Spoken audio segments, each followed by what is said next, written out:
حضرت جابر رضی اللہ تعالیٰ عنہ سے روایت ہے، انہوں نے فرمایا رسول اللہ صلی اللہ علیہ وآلہ وسلم نے ہمیں بہت سے کاموں کا حکم دیا اور بہت سے کاموں سے منع فرمایا۔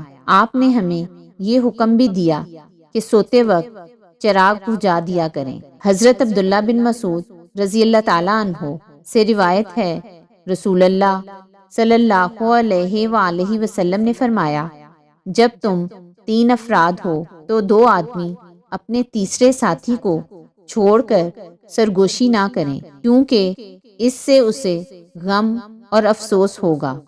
حضرت عبداللہ بن عمر رضی اللہ تعالیٰ عنہ سے روایت ہے، انہوں نے فرمایا رسول اللہ صلی اللہ علیہ وآلہ وسلم نے اس بات سے منع فرمایا کہ 2 آدمی تیسرے کو چھوڑ کر آپس میں سرگوشی نہ کریں۔